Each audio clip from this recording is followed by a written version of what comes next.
I've had a chance to get to know them over the last month through. We've had little meet and greets and we've had lots of dialogue. But this is my first 3% conference. And I was supposed to go back in November in New York, and it was totally bummed. It got, sort of sidelined, and Chuck Meehan, who's back, I got to go in my place. But actually, when I think about it, I think it's actually so much more special for my first time to be here in Detroit, in my hometown where I've had my entire career. I look out at the audience here, and I see so many people that I have so much respect for that have taught me so much and inspired me, and so it's a lot nicer to be amongst family for my first 3%. So this conference, this panel is all about does that happen here, and I think Detroit's in this really interesting place right now. There's sort of this juxtaposition of new things and old things, and it's true in the advertising and marketing world too. We've got these very established companies that have existed for 80 and almost, I think some of them are over 100 years, that are here, and they have a lot of challenges because they're sort of dealing with these, legacy issues of overcoming sort of these traditional gender roles, that have existed for decades. My very first interview in the business, right after I came out of college, was at one of these larger established agencies, and it was to work on there was a new thing coming out. It was called an SUV. And I sat down with the creative director, and he kind of sat back, and he had these cowboy boots on, and they were up on the desk, and he had this cigar, and he was sort of smoking this cigar, and you could smoke, that's how old I am, you could smoke in your office. And he sits back, and I'm nervous, and I'm anxious, and I'm thinking about all the different things I'm going to say about my work, and the thought that I put into it, and the first question he asked me is like, how is someone like you going to handle working on a truck? And I was floored. I was actually speechless. I didn't know what to even say. In fact, I don't even remember. I think I just went blank at that point. But I have to say that same exact agency right now is doing some of the most progressive things around gender roles and empowering women. And so it's so wonderful to be able to see how that's evolving and how that's changing. And that's really sort of, there's so much credit to this movement and everything. And I think that's, so exciting to see. But on the other side of these large establishing agencies, there's also these small agencies, and that's represented here up in this panel. Here we've got, Huge, and we've got Saga, and these are new agencies that don't have all of that baggage, and they don't have some of that history to overcome, but they still have to establish who they are, who they want to be, what they want to stand for, and how they're going to present themselves out in the world. So I think it should be a really interesting discussion as we kind of talk about both sides of that and talk about what's working for some of us, maybe what's not working, and what things we can really push on and how to make it even better, as time goes by. So first of all, I want each of these guys to start talking. I want them to introduce themselves. It would be fantastic if they could just tell a little bit about why they wanted to be on this panel. So. Sure. My name is Aaron Doyle. I'm an associate creative director at Huge. Even says it on the screen right here in case I forget. And I've been lucky enough to work with some amazing female creatives in my career, especially at Huge. So I really wanted to just even be here today for that reason, but to actually get to sit on the panel and speak to some of these issues with these four is an honor. That was really nice. That's the one answer I rehearsed.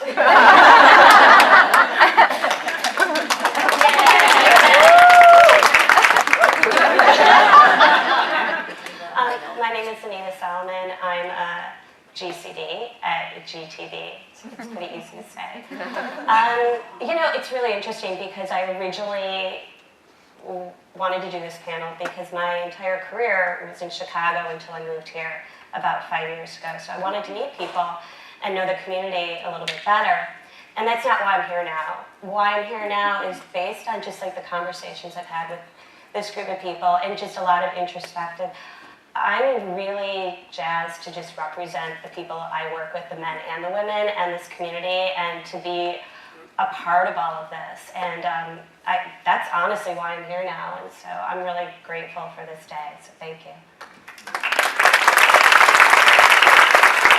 Hi, I'm Tiffany Moy Miller. I'm a GCD at MRM McCann. And I didn't exactly choose to be on the panel. It kind of came to me. I was fortunate enough to go to the New York 3% last year. And they had a theme of what are you going to do about it?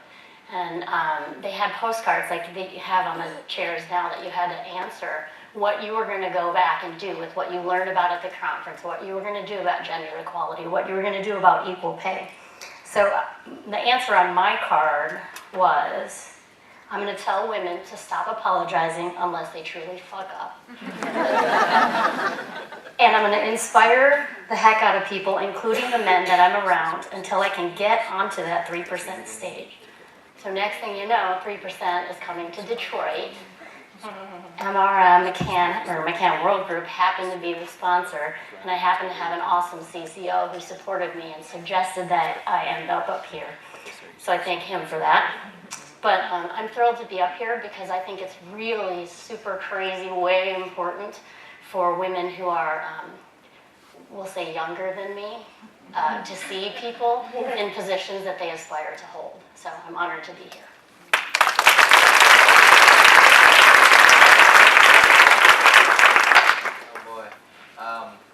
So I'm Eric Thomas. I'm senior partner at Saga. We are by far the youngest company. Saga's about 2.5 years old, and this panel kind of found me. Michelle from AdCraft Detroit actually called me and told me they were looking for someone, and I was like, "Did you get the wrong number?" Started a company 4 hours ago. There seems to be, but I'm on this panel because no one in my company has any traditional advertising experience. And so I wasn't looking for anybody with advertising experience. I was looking for people with life experiences. And how do you build a company about life without women? It doesn't make sense. I was raised by all women. Strength only makes sense to be reflected through women.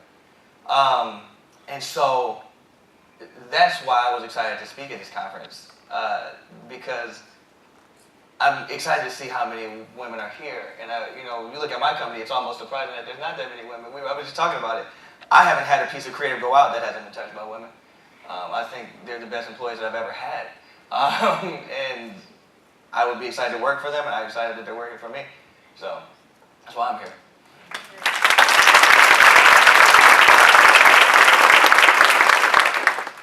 I just want to kind of continue with on the conversation that Eric was just having. He does have an incredibly diverse. It's both diverse from a gender standpoint, from a racial standpoint, and I wanted you to talk a little bit more about, was that something that you created, and then also I know in our discussions one of the things that you said was that you actually are much more diverse than some of the clients that you end up talking to, and what that experience is like.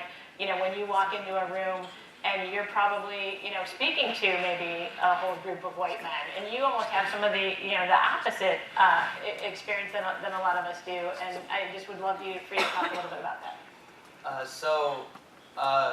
It's interesting to come in a room because this room is very inspiring from a gender standpoint, not so much a minority standpoint. If you look around, there ain't a whole bunch of us in here. But if you walk outside, there's a whole bunch of us out there. And you got to start asking some questions. If you have an agency in Detroit that is 87% black and you're inside the city, and you go into your organization and there's no representation of that, and you drive out and you pass it, you got to start asking some questions. End of the day. And so our organization, I think that most people hire people and they build organizations based upon the Rolodex of people that they have in their phones. If you grew up in an area, those people tend to look like you.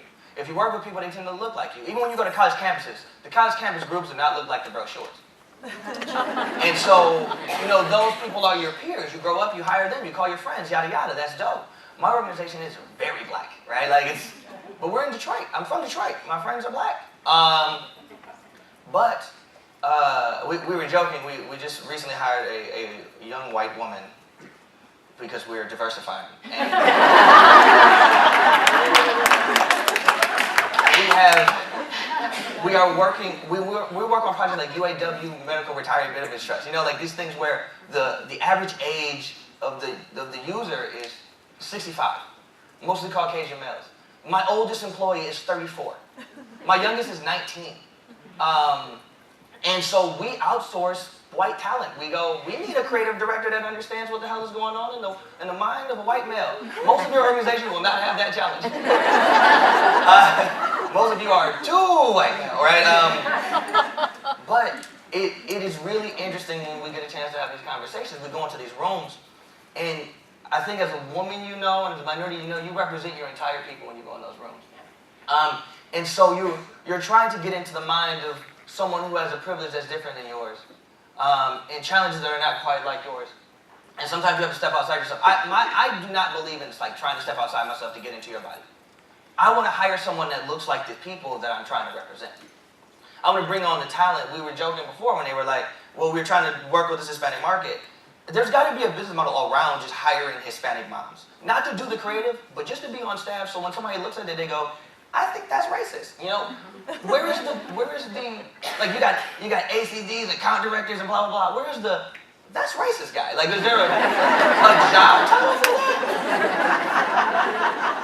We do a thing called Steak Friday, where we have people come together and they talk, and they're business owners and politicians and people who just work and plumbers and students, and we are able to mine ideas and run ideas past them. And it's not running against a bunch of people who are creative and designers. It's running against people who have been living outside the world. My business partner is an economist. We make a flowery campaign. He's like, I don't know what that means. And we have to go back to the drawing board because at the end of the day, we're doing work for people, not for awards. So that's kind of what we're doing.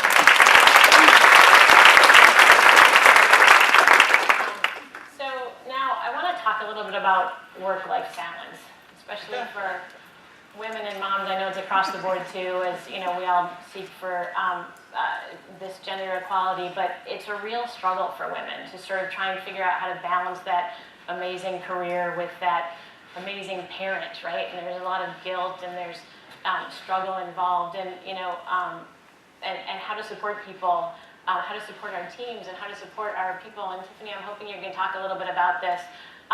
You know, sometimes women, it's happened to me, like I've interviewed fantastic women I've wanted to hire, and they've, you know, turned me down because they were worried about being able to sort of manage that work-life balance.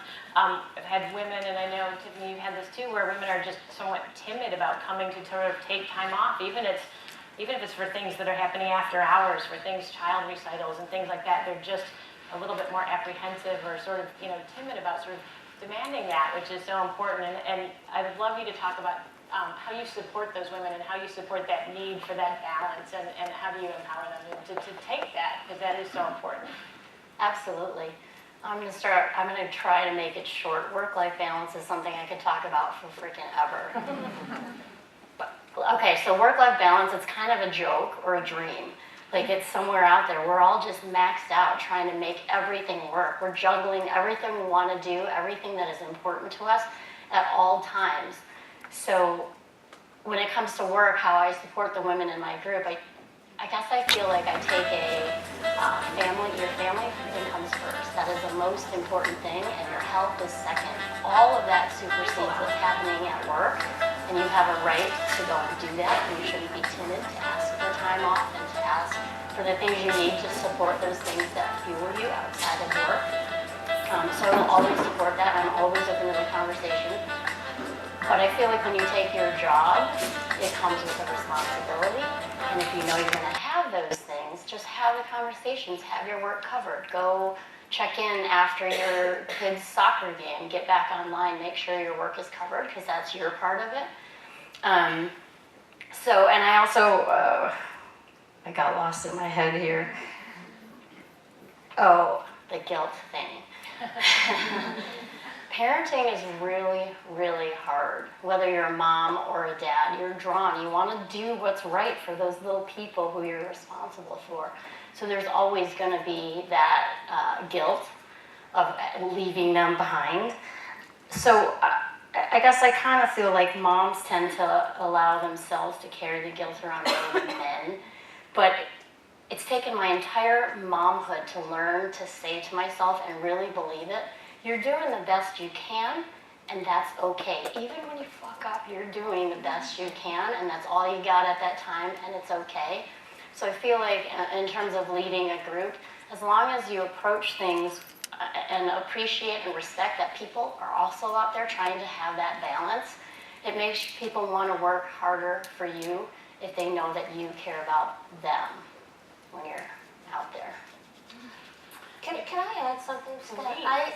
I think for me, with the work-life balance, I think the word balance is kind of unfair because I don't think it ever is balanced. And so I know if I'm really rocking work and I'm doing so awesome, I suck at home. I just know I'm not doing a great job at home. I'm not being a great mom. And if I'm like the best mom and I'm rocking being a mom, I'm totally blowing at work at a point. And it's like you can't do both. And so to me, the balance is just accepting that some days I'm going to rock it here and some days I'm going to totally blow it here. And being okay with that. And I think that it's almost like this fantasy if you think you could have it. And I think sometimes people aren't really honest about that. And you just have to know going into it, you're not going to be able to do great at both at the same time. And you've got to be okay with it. And if you're not okay with it, then you've got to rethink things.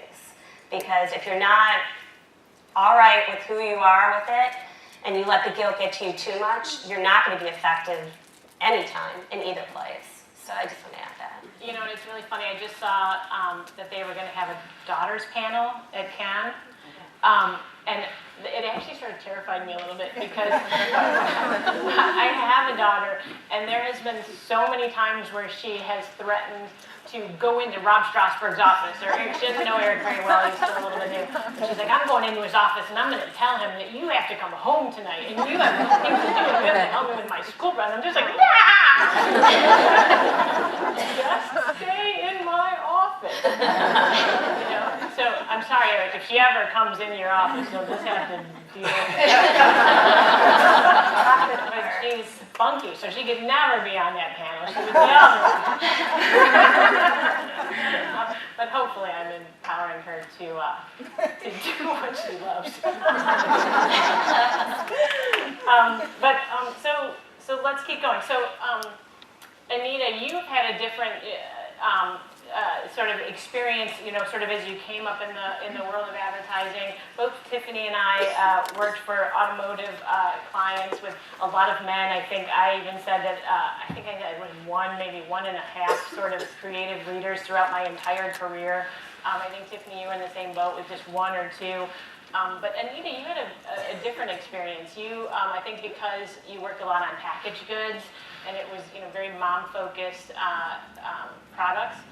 You had a lot of women and a lot of women leadership that you worked under. But it's interesting in some of our discussions that was a blessing in a lot of ways. But in some ways, you know, as we seek to kind of find this sort of balance and diversity, it wasn't always the best thing. No, I mean, first of all, I didn't even know there was a discrepancy until I moved here. Because my career was in Chicago and it was packaged goods, and if you're on packaged goods and you have ovaries, you're on packaged goods. I mean, that's how it is. It's like a mom work. And so in some ways, that was good because I had over a dozen female creative directors and mentors, and that was really awesome. So when I started in Detroit, and I remember somebody coming up to me and she said, wow, it's so great to have a female CD. And I went, what? There's not more? Crap, me? Because it's like the thought of me representing so many people. I think what's really great about the women that I worked for is because there were enough of them that it wasn't like female creative directors are like this. Female creative directors are exactly like this. There was enough of them that I could take different and glean different things from them because there was a representation of, because at the end of the day we're people and we have different personalities and we bring different things to the party. I will say I did fall into a couple of female creative directors who felt they had to be male. They felt they couldn't be themselves, and that was problematic at times because what they've done is they're not themselves, and so they'll put themselves in a situation that makes them uncomfortable or act a certain way. I always tell this story about I had an ECD, and he worked across the hall from me, and all the guys would come in. And they'd be chicka-chow, and they're like locker room talk, you know? And I'm like, I can't do that. First of all, my body doesn't move that way, but also, I can't do that. It's not me, and I'm gonna look like a total idiot. And I saw female creative directors trying to do that, and they looked like idiots. And then they felt bad about themselves, too. So I think it was a great blessing to have them because I learned what to do and maybe what's not the right thing to do, and to take that and try to apply that with my career and bring it to Detroit. I think some of what you said strikes a nerve because I was that chick pretending to be a dude. I felt, because when you're younger, you're doing different things to prove yourself and try to show that you're creative and that you're worthy. So in your 20s, it's different than when you're my age now. So, but I found myself in rooms often where I would have to tell a dick joke. I went to titty bars. I had to play video games. My code name was Tough Titties, and I did it all because I was trying to figure out like how to fit in and make myself known and visible and credible with these men who are in those roles. Like those guys had the roles that I wanted to have, and I didn't know how to do it. So what a relief it is to grow up and realize you don't have to do that, and it's all about the people you're surrounded with. When you find people who respect you and lift you up, you tend to grab onto that, and it's made all the difference in the world. But you do need to find those opportunities. I mean, I think it's easier if you're surrounded by people who are open to just letting you be amazing for what you're bringing to the party. In the situation that you're kind of talking about, I've also seen it where it could go the other way too. It's like you just can't break through. I have to honestly say, I had to work harder. I had to get where I am because I wasn't given the cool assignments because I wasn't across the hall doing the locker room talk. And it did take longer. And I think we have to face that reality right now and keep moving forward with that. But I don't think that we could pretend that that's not still there, because it is. And that's why it's really important, things like this, to talk about it and say, you know what, I'm not going to be part of that. You know what's interesting is I'm a 29-year-old male, so I'm guilty of locker room talk. I'm not going to pretend that I'm like an angel, like I've never said anything about women. I am a saint. But we do have, like we have young in our organization who sometimes they join us, sometimes they don't, sometimes they check us, right? And I encourage that. Like I like to be checked because sometimes you go too far. And most people from a position of privilege don't know when they went too far because no one's ever checked them. And so we have a young lady on our team who will just be like, you're being a guy and that's dumb. Don't be dumb. That's a very male, stupid, idiot thing to say, and it's offensive. Don't say that outside. You got to pass today. Don't say it outside. And I think there's value in cultivating an atmosphere where people feel comfortable to check you. That's racist guys also that's misogynistic lady. You need all those folks. But that's easier to do in your agency True. than it is when you're in front of a client or at a pitch. And I think that that's also something that I haven't run into that with the clients that I work with, but I think that that's something where it's so great to be in an agency where you can be like, you said that out loud. You can't say that. You really can't say that, and lots of times with clients. And so how do we do something about that? I think a lot of that kind of male, women feeling like they might need to be male, comes from a lot of men, they love their comfort zones. Like anybody who finds that warm, safe space that kind of doesn't like to leave it and kind of wants everyone to fit into it. But I mean, the problem is comfort zones are awful for creativity, right? Some men might feel challenged by a woman who is themselves, doesn't act like a guy, or anyone who isn't a straight white man. But I think being challenged is what, by other people, is a good thing, and we should seek out people who challenge us because it makes us better at what we do, it makes the work better. So it's really trying to avoid, as men, that comfort zone, right? That safe space. And you can see dudes get uncomfortable too. It's funny. It really is, and I've seen it too, and I think you're absolutely, it's like they're more comfortable. So, all right, let's talk about this, let's talk about that. And it's really funny though, and I like to take advantage of it sometimes.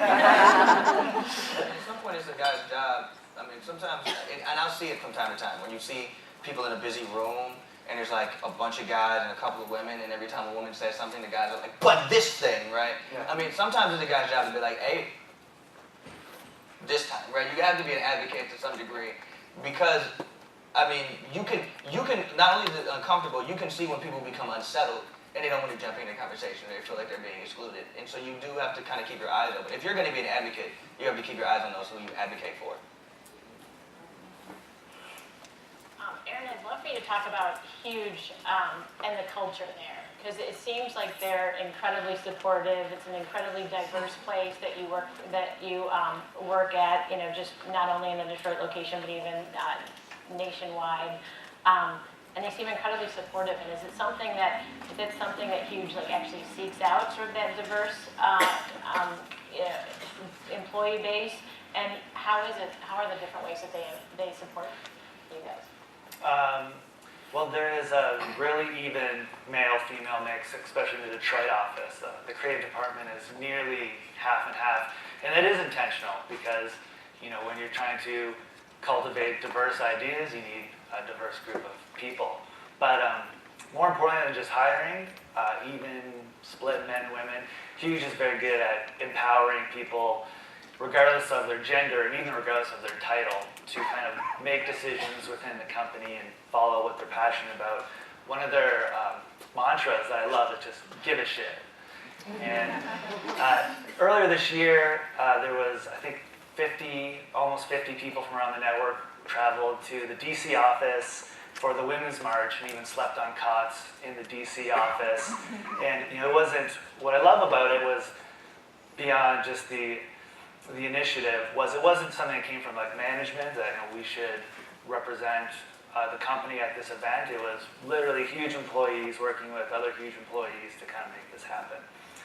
And one other thing I want to mention was Huge recently connected with Free the Bid. I don't know if everyone knows what that is here. Free the Bid is an organization asking agencies to pledge that when they're triple bidding directors to include at least one female. And Emma from Free the Bid is here, so everyone should talk to her. And beyond promoting female talent, you know, it's just going to make everyone's work better. You know, more diverse opinions, better creative, better opportunities for everyone. So I want each panelist, and this is something I think this is really important, so I want each panelist to touch on this, but what do you think is the most significant barrier to female leadership? So to women, you know, sometimes it's internal, it's in ourselves, sometimes it's in, you know, sort of the outside forces of that, but maybe Eric, you could start, you know, what do you think are the barriers to female leadership? Like, talking about an agency of my size, Mark and I don't even think that we're in charge. You know, you got 14 people, you're a janitor too. But I do think, I think men just, I mean, it's twofold, right? From a place of privilege, just kind of generally, whether that's being white or being a man or whatever, sometimes you're just going to your Rolodex and you look for strength that reflects your own self, right? Like you're looking for people who remind you of yourself, especially when hiring people. And so if your whole thing is run by men, men are looking for themselves again. And women's strengths aren't men's strengths. And so I don't think that people who are hiring folks really are thinking about how to maximize the strength of different people. Gender-wise, culturally, life experience, background. I mean, some stuff that's so much deeper than whatever portfolio they were able to build at the last place they worked. Or whatever, however they use English, you know, that kind of stuff, however they speak, however they express themselves. If you hear people say that women are emotional, I think men are considerably more emotional than women. Men start wars over women, right? Like you imagine someone crying, you literally bombed someplace because he called you a name, right? And so, and I just think that we just haven't been sensitive enough to think about hiring policies that have more to do with individual strength and group strength and cultural strength. And I think a lot of it has to do with that. And of course, straight up, men are just being assholes. I think some people are just being assholes. I think they, like you said, you go in there and they're like, how's a woman gonna do this job? I think a lot of guys. They're assholes, though. They might not know it. Well, that's our job. They do now because they're recording it.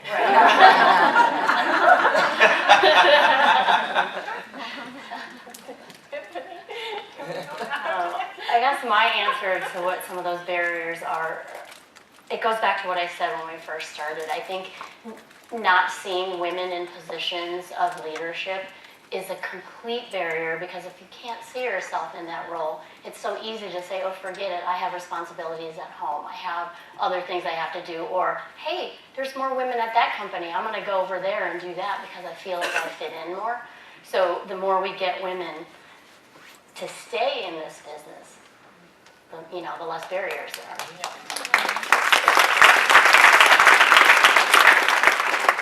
I would add to what Tiffany's saying, because it never occurred to me that I couldn't do this, because I was in a market, because of my ovaries, that let me see so many women. So it didn't even cross my mind that I wouldn't be able to do this. But I will say more women. And it's when you have one woman, it's just one woman, and it needs to be so many that you don't even think about it. Right? So when I started here 5 years ago and I was introduced to my group, it was all guys. And it was like, I look like I'm 12, me, and then like all these hipster dudes. And now, 5 years later, my group is a lot larger, but I have, I'd say, 80% women. It's happening. And so it's happening here in this market, because my group is proof of that. And so what I would say is keep doing what we're doing, just be louder. We need to be louder, and we need to stick with it. I agree with Tiffany. The one insight that I really have on this issue, which I would definitely feel strongly about, is I think there's an obvious double standard that is exercised. And I think it would be naive of me to think that I haven't benefited from that double standard. I think probably just about every guy in here has. So I think one thing we need to do is really keep each other honest when it comes to this double standard. Not let it get in the way of creative partnerships and creative opportunities, and get in the way of what it is we do for a living. I want to continue that. I had a recent experience. It was several months ago, but I had to do focus groups. And they were in multiple cities, and we had to ask these different people. We had separate groups. There were, men, and then, women, just separate from each other. And we asked them all, tell us something that you're, an accomplishment that you're really proud of. And, what I found interesting was across the board, it was exactly the same throughout every single one. All the men talked about something that they did. And all of the women talked about something that their kids did. They did not talk about something that they did. And I just think, it wasn't like the men are jerks and they just want to be braggadocious. These were amazing men and fathers and really thoughtful people. I just think men are more comfortable talking about their achievements. And, women are not comfortable doing that. And I think that's something that ends up being a barrier in how we sort of progress and how we sort of, position ourselves, because I think we feel like we have to be humble, or we have to be sort of reserved, and we can't be, conceited, or we can't be arrogant or something like that. And it's not about being any of those things. It's really just about putting, your achievements out there and feeling fantastic and feeling proud about those, because each one of us have done amazing things, and it's just, we shouldn't keep those hidden, and I think, for whatever reason, men are just incredibly more comfortable just talking about that. I think we're kind of just...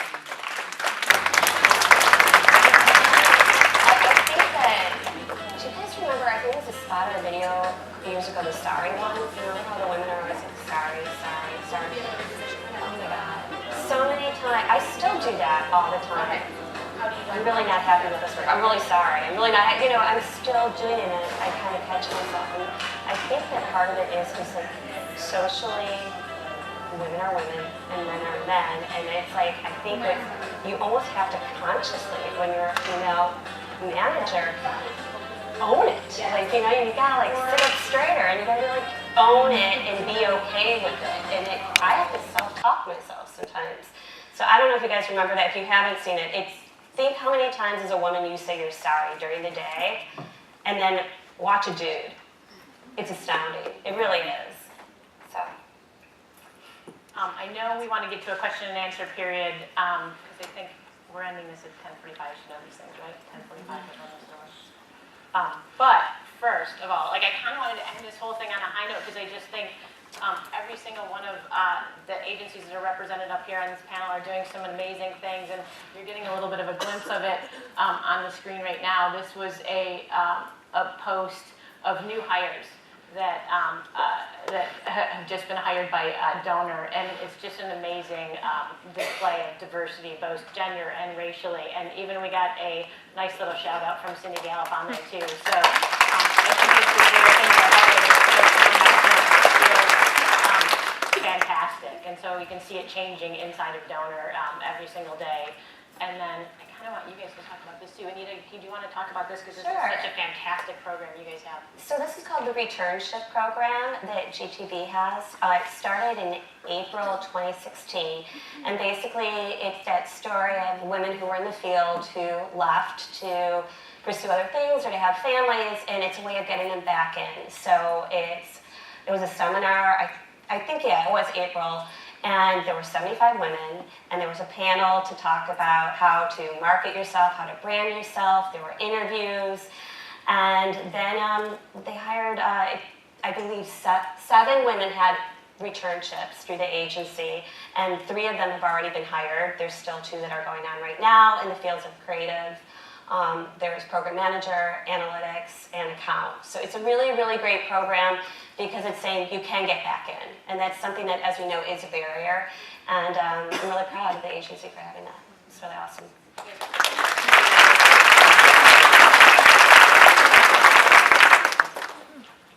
This is a photo from the huge Women's March that I mentioned. Some of these women are in the room today. And yeah, very proud of this picture. And those signs that they're holding, this was even something that was templatized, which our clients know we love our templates. That, anyone in the network could go in there, type one up, send it to a place where they could be downloaded, printed out, brought to the march. So, and I just love how this kind of shows all the offices working together.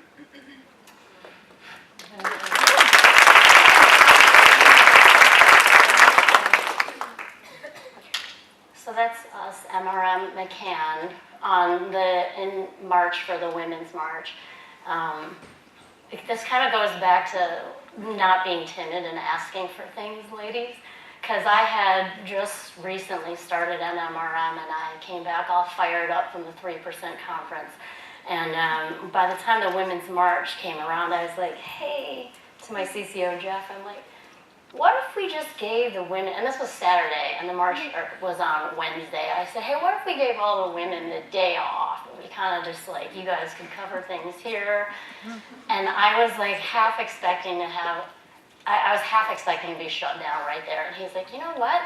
That's a great idea. So, we tried to do the whole agency. It ended up being the creative department, and that picture is all of the men, not all of the men, some of them aren't pictured because they were busy working, who covered us so that all of the women, we actually got the whole freaking day off, and we were asked to do things that were inspiring and important to us and post about it, and those other 2 things are some of the memes that we posted, and some of the guys got in it and said, ladies, we've got you covered as you make a stand for equality. So it was a huge initiative, and maybe next year it'll be even bigger. So great.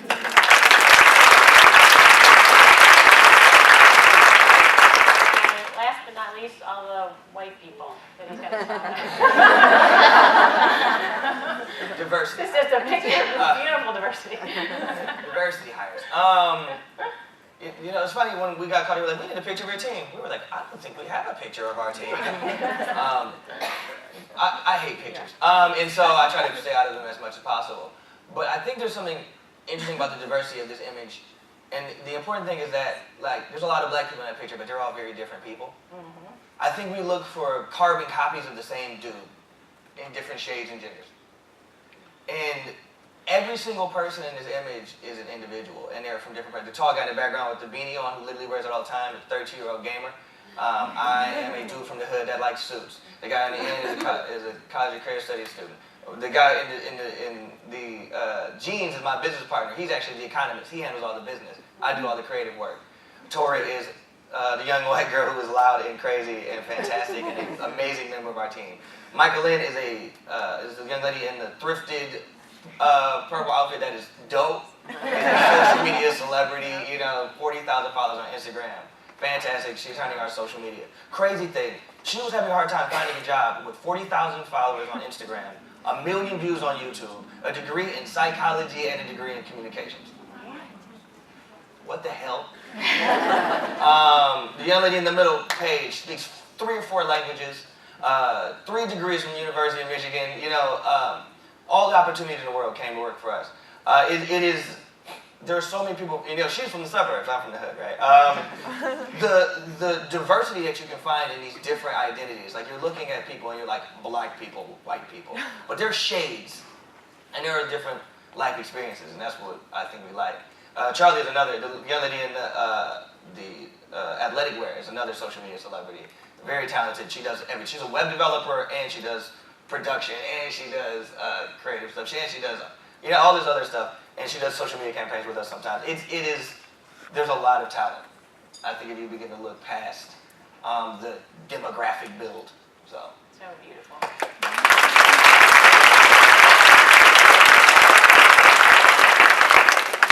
We got dabbing in the background. So I think we can take questions now, if anyone has any. Do it. There you go. Hey, oops. A bunch of advertising agencies have always outsourced diversity marketing campaigns. Do we think there's going to be a day where we're all inclusive so that we don't have to constantly outsource diversity messaging? That's a great question. I can only speak a little bit for donor, but we have sort of within our, we have sort of a combined sort of Hispanic agency that we've worked really tightly with. It's part of sort of the process, and I know it's not totally embedded in the system, but it is something that we're working to get tighter. So. I think that this is a 2-part thing. I think what happens I think minorities and people with different backgrounds, sometimes they don't feel comfortable expressing their entire selves at work, especially when they're alone in the sea of others. The feeling of otherness is so crippling sometimes. And so I think it's important that there are places where people can come together and be their entire authentic self. Also, I think we need to begin to integrate so people can come together. And I think we changed the entire structure of business and offices to fit millennials. All of a sudden there are beanbags and everything's pink, right? Can we not do that for black people and Hispanic? I mean, your bags have a Beyonce quote on them, but most of your agencies don't look like Beyonce, right? And I think there's a point where we need to have people who work and actually feel comfortable to be their entire selves. So before we start thinking about diversity, we need to start also thinking about what does it mean to feel included as well. Kate, do you have a question? Hi, yes. It was kind of mentioned earlier that some of the harder conversations about this happen outside of the agency with clients. I was just curious if any of you had stories or advice about talking to clients about how they want people portrayed, who they want portrayed in the actual creative work, especially if they have preferences for things that might be discriminatory or kind of a stereotype, etc. I just tell you that racist. I'm sure other people have more tactful ways. My business partner knows I get in trouble with clients all the time. I'm like, nope, I hate that. Maybe we're going slower than you. I mean, for me, my